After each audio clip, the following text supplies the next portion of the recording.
What's up guys, and welcome back to my channel. Let's start with our first news. Ali Abdelaziz revealed that he and Khabib recently spoke with Dana White and Hunter Campbell about Umar Nurmagomedov's next step. According to Ali, both he and Khabib want Umar to take one more fight before challenging for the bantamweight title again. He explained that while many people believe Umar has already done enough to earn the shot, their mindset is simple. If you're the best in the world, you should be willing to beat everybody in the world. Ali said that after the meeting with Dana and Hunter, they pushed for another matchup, mentioning names like Davison Figueiredo. He made it clear they're not trying to slow Umar down. Instead, they want him to get one more strong win so that when he fights for the belt, there's absolutely no doubt that he earned it. For Ali and Khabib, this is the champion's mindset. Prove yourself every step of the way. He pointed out that many fighters play maneuver games, trying to delay fights, claim injuries, or wait for perfect timing. Ali said that mindset doesn't reflect what real champions do. Real champions don't stall, they don't hide, and they don't wait for the perfect situation. They show up and fight whoever is in front of them. That's the standard he believes Umar lives by.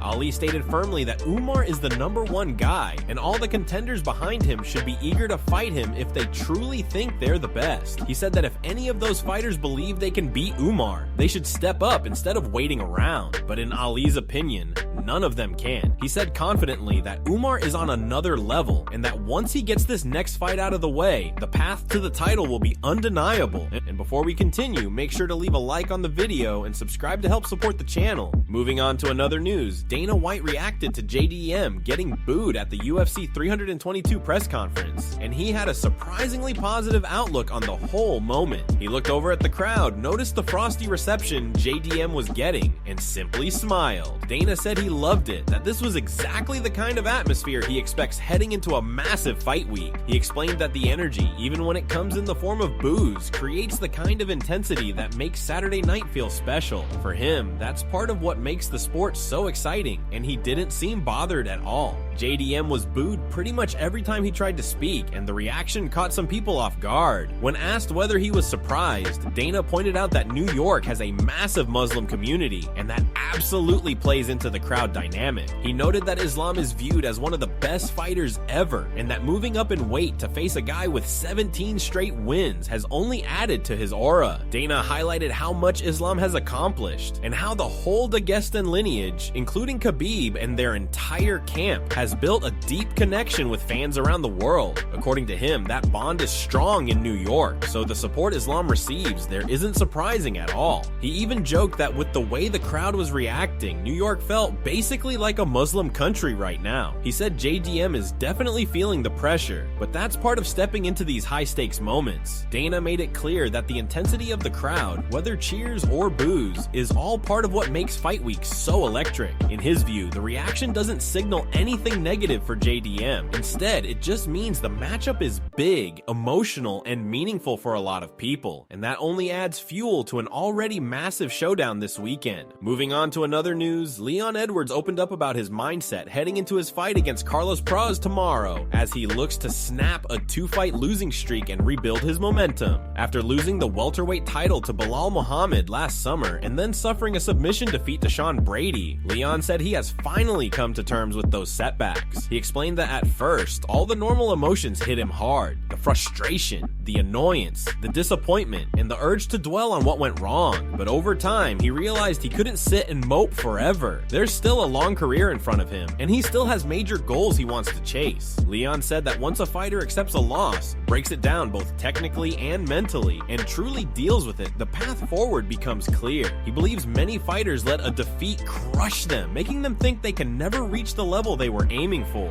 But in his eyes, all the greats in boxing and mixed martial arts have taken losses along the way. Losses don't define a fighter unless they allow them to. For him, it simply meant getting back to the drawing board, returning to learning, returning to growth, and pushing on with purpose. He also shared that he likes to sit with the feeling of losing for a while. He doesn't want to just brush it off. Letting that sting burn for a bit helps him remember exactly what he never wants to feel again. Once that burn settles, he can look at the loss logically, learn from it, grow from it, and move forward stronger. That mindset has become part of his process. Right now, his biggest motivation is becoming a two-time world champion. He said seeing fighters like Volk lose, come back, win the belt again, and rise to the top reminds him that the journey is never over unless you choose to stop. Those kinds of comebacks fuel him, showing what's possible. Leon said he thinks about what his story will look like when he finally reclaims the title, sitting at home one day, retired, being able to say he did it twice, even when people doubted him, would make the journey even more meaningful. For him, that's a powerful place to be,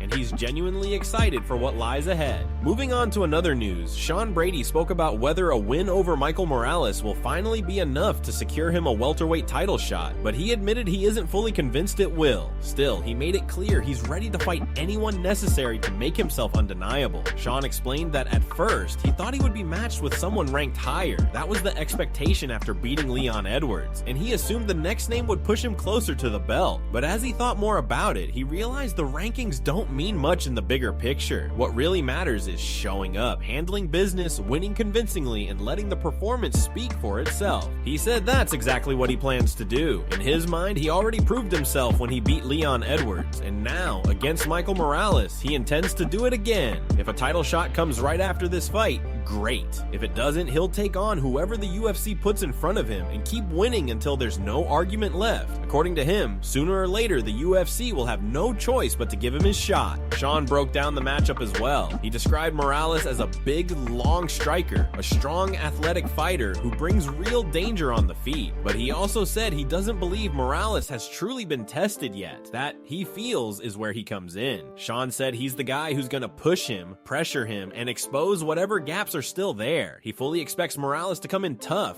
durable, and confident, but he also believes he has the tools to break him down anywhere the fight goes. He admitted he doesn't know exactly how the fight will end. Maybe it goes to a decision, maybe he gets a submission, maybe something else opens up in the moment. For him, the key is staying disciplined, sticking to his game, and making sure he walks out with the win. As long as he keeps stacking victories, Sean said the story will write itself. The title shot will come, even if it takes one more fight after this. What matters most is making each performance undeniable, and that's exactly what he plans to do against Michael Morales. Moving on to another news, Henry Cejudo has voiced real concern for Islam Makhachev after hearing some of the comments Islam made ahead of UFC 322. Islam mentioned that if his wrestling doesn't work against JDM, he's ready to strike. But for Henry, that mindset isn't just risky, it's alarming. He said he was originally picking Islam with full confidence because of the brotherhood and because he trusted Islam's grappling to carry him through. But the more he thought about Islam's recent statement, the more uneasy he became. Henry explained that he doesn't think this fight is as simple as he originally believed. He even admitted that he's willing to backtrack on those early predictions. What shook him was hearing Islam say, "If wrestling doesn't work, we're going to strike." To Henry, that's not a good sign at all. He questioned whether Islam truly wants to stand and strike with a fighter like JDM, a guy who attacks the body relentlessly, mixes in powerful kicks, and throws sharp knees up the middle, the same kind of strike he used to catch Gilbert Burns. Henry said that while he still wants to back Islam because of his wrestling pedigree, there's now a small but significant doubt creeping in. He repeated Islam's own words again, highlighting how dangerous that approach could be. If wrestling fails early, switching to a striking match with someone as explosive and unpredictable as JDM brings real risk. In Henry's opinion, there is only one clear path for Islam to win this fight, and that's through grappling, specifically wrestling. He believes Islam must lean on the strengths that built his career, the same foundation shared by Khabib and the entire Dagestan camp. Trying to prove a point on the feet, especially against a fighter who thrives in striking exchanges, could turn the fight into a dangerous gamble. For Henry, Islam's success depends on sticking to what he does best and not drifting away from the blueprint that has made him champion. Moving on to another news, Daniel Cormier joked that he genuinely believes he could beat Jailton Almeida right now, especially if the matchup came down to pure wrestling. He said Jailton is out there wrestling non-stop, and if the fight were strictly a wrestling match inside the octagon, he gives himself a real chance. DC explained it with his usual humor, saying that in a wrestling-only scenario, things would be safe, controlled, and definitely in his wheelhouse. He laughed about how the two of them would look in there together, joking that people might not even be able to tell them apart. According to DC, they've got the same body, both of them just shooting takedowns over and over in a slow, grinding style. He painted the picture of the fight as something calm and harmless. Two wrestlers basically doing what they've done their whole careers, making it more funny than threatening. DC even went as far as saying he could fight Jailton, finish that wrestling-heavy matchup, and then move straight into commentary for the very next fight without missing a beat. He framed the whole idea as something completely manageable, almost casual, like it wouldn't be dangerous or exhausting at all. The way he described it, he could compete with Jailton and still walk back to the commentary desk without anyone noticing he'd just stepped into the cage. The playful confidence and back-and-forth humor showed DC's personality as clearly as ever. Even though he wasn't talking about a real matchup, he made it entertaining, leaning into the wrestling angle, and the idea that, at least in his mind, he still has enough skill and toughness to hang with one of the top grapplers in the heavyweight division, even today.